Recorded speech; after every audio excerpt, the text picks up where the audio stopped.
The completion of the Burj Khalifa in 2010 was a significant milestone for mankind. It marked the first time a habitable building had ever surpassed 600 meters in height, and the structure became the world's first megatall skyscraper. The excitement led many to declare that we'd entered the age of the megatall, and that by 2020 at least 8 buildings would lay claim to this title. But from all the ideas put forward, only a handful ever actually made it to construction. 6 were never completed, 3 were scaled back, and only 3 actually made it to completion.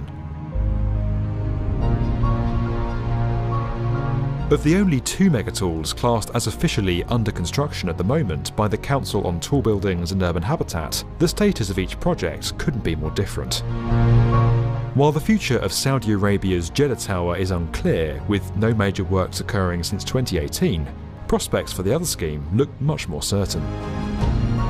Set to become the world's second tallest building when it completes in early 2022, but with the global economy now in a period of reduced growth and the need for towers of such immense height being called into question, Malaysia's Merdeka PMB 118 could well be the world's last megatall skyscraper.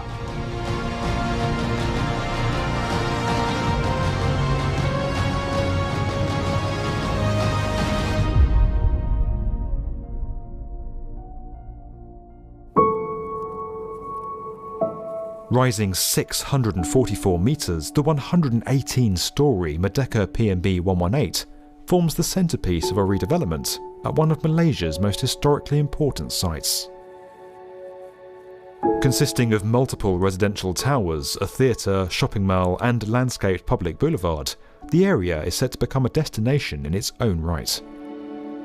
The main tower, containing office space, a hotel, a 36-storey atrium, restaurant and observation decks, will stand as a monument for the country, with cultural symbolism reflected in nearly every element of its design.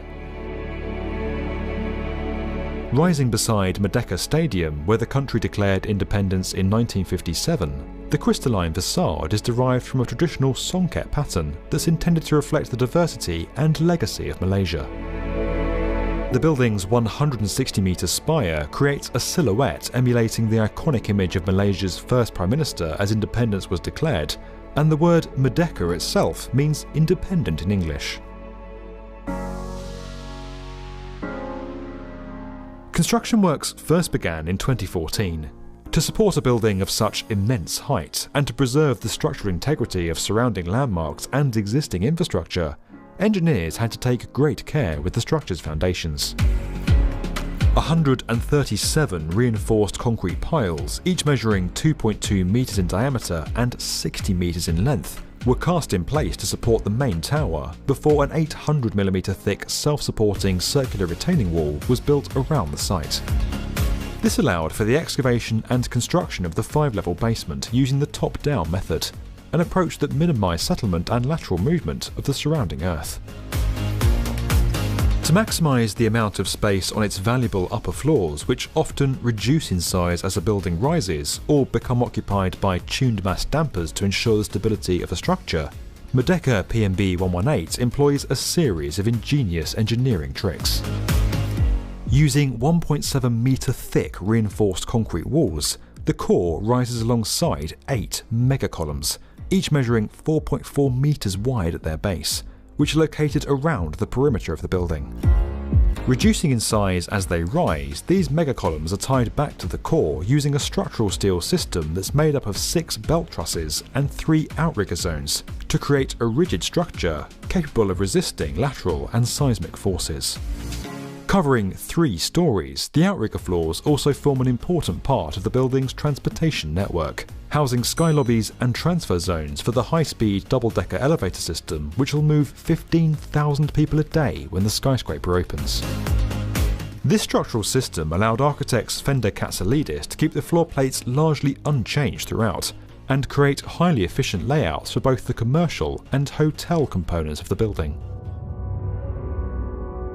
After a largely event-free construction phase, work was temporarily halted in early 2020, pushing completion of the project back 6 months into early 2022.